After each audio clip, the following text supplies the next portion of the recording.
எல்லாருக்கும் வணக்கங்க. இந்த வீடியோவில் நம்ம செவ்வாழை கன்று எப்படி வைக்கிறது அப்படிங்கிறத இங்கே பார்க்க போகிறோம். ஆல்ரெடி ஒரு கன்று ஈனிடுச்சுங்க. அதனோட பக்க கன்று தான் எடுத்து வைக்க போகிறோம் இன்றைக்கி. வீடியோக்குள்ளே போகிறதுக்கு முன்னாடி நம்ம சேனலை இன்னும் சப்ஸ்கிரைப் பண்ணலாம், மறக்காமல் சப்ஸ்கிரைப் பண்ணிக்கோங்க. அந்த பெல் ஐக்கனையும் கிளிக் பண்ணிக்கோங்க. வாங்க வீடியோக்குள்ளே போகலாம்.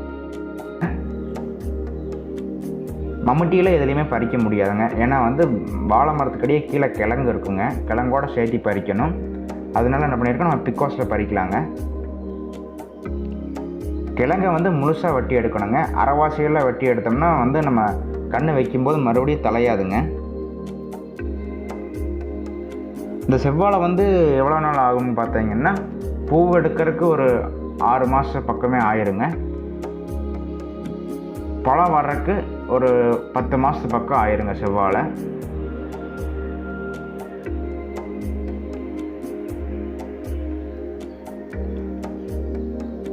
கன்று பறிக்கிறதுக்கு ரொம்பவே சிரமமாக தாங்க இருக்கும்.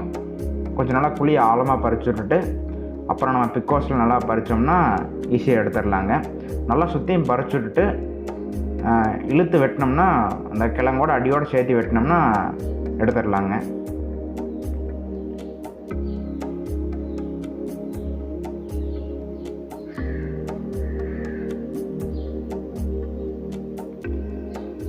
பூம்பழத்தை கம்பேர் பண்ணும்போது இந்த செவ்வாழைப்பழம் ரொம்பவே ஹெல்த்திங்க மற்ற வகை வாழைப்பழத்தை கம்பேர் பண்ணும்போது. பட் இது கொஞ்சம் வர்றதுக்கு நாளாகுங்க. கன்று பறித்ததுக்கப்புறங்க கண்ணிலிருந்து மேலே ஒரு 3 அடி விட்டுட்டு அதோட மேலே வெட்டிடணுங்க.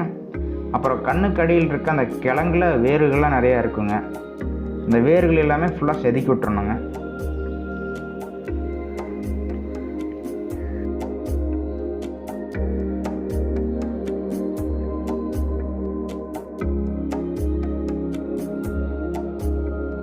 இந்த கீழே இருக்க வேர்கள் எல்லாமே நல்லா செதுக்கி விட்டுட்டு கிழங்கு தெரிகிற அளவுக்கு செதுக்கினா போதுங்க. நம்ம கிழங்குலாம் செதுக்கிட வேண்டாம். இந்த வேர்களை மட்டுமே செதுக்கி விட்டால் போதுமானதாக இருக்குங்க.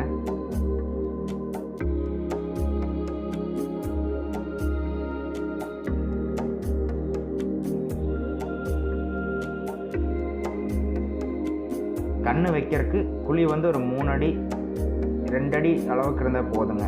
ஆழம் 2லேருந்து 3 அடி வரைக்கும் இருந்தால் போதுங்க. கன்று வைக்கிறதுக்கு முன்னாடியே இயற்கை உரங்கள் ஏதாச்சும் கீழே குழியில் போட்டுட்டு அப்புறம் கன்று வச்சிங்கன்னா நாளைக்கு மேலே மே உரம் மட்டும் போட்டால் போதுங்க. வாழை பொறுத்தளவுக்கு தண்ணி அதிகமாக தேவைப்படுங்க. தண்ணி எவ்வளோக்குள்ள விட்டுறீங்களோ அந்தளவுக்கு தாங்க தார் நல்லா பெருசாக வரும். அப்புறம் பக்கக்கண் வரும்போதே நம்ம பக்கக்கண் ஒன்று எடுத்து வச்சிடணுங்க. இல்லைன்னா பக்கக்கண்ணை வெட்டி விட்டுறணும். பக்கக்கண்ணை நம்ம விட்டோம் அப்படின்னா வாழை மரத்தில் இருக்க தார் சிறுசாக போயிடுங்க. ஒரே மரத்துக்கு போக வேண்டிய சத்துக்கள் எல்லாமே 2-3-4 மரங்கள் அந்த பக்கக்கண்ணில் இருக்க மரங்கள்லாம் எடுத்துக்குங்க. அதனால என்னன்னா தார் சிறுத்து போயிடுங்க. அப்புறம் பூ பார்த்தீங்கன்னா பூவே சின்னதாக தான் பிடிக்குங்க. பூ பிடிக்கிறதும்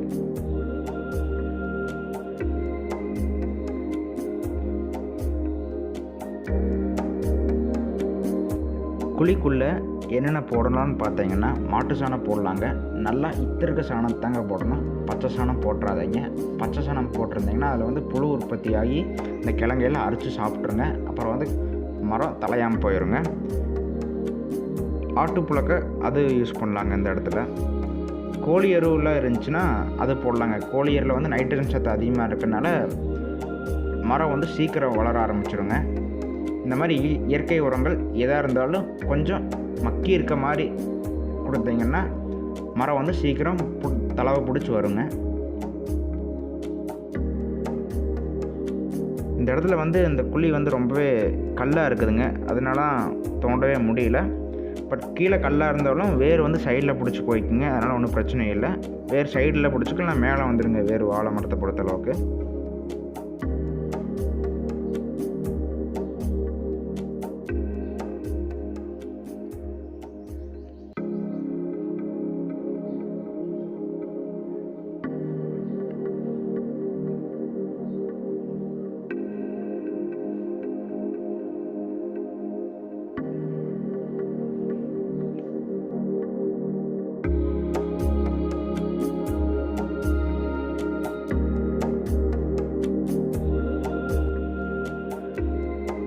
நல்லா குழி எடுத்ததுக்கப்புறங்க கண்ணை உள்ளே வச்சு நிறைய மண்ணை போட்டு விட்ருங்க.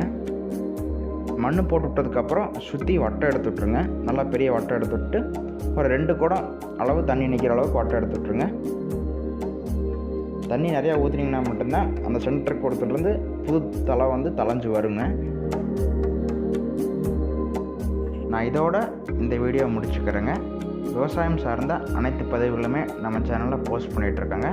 உங்களுக்கு அந்த வீடியோ பிடிச்சிருந்துச்சுன்னா மறக்காமல் அந்த வீடியோ லைக் பண்ணிடுங்க. நம்ம சேனலை சப்ஸ்கிரைப் பண்ணிடுங்க. நன்றிங்க.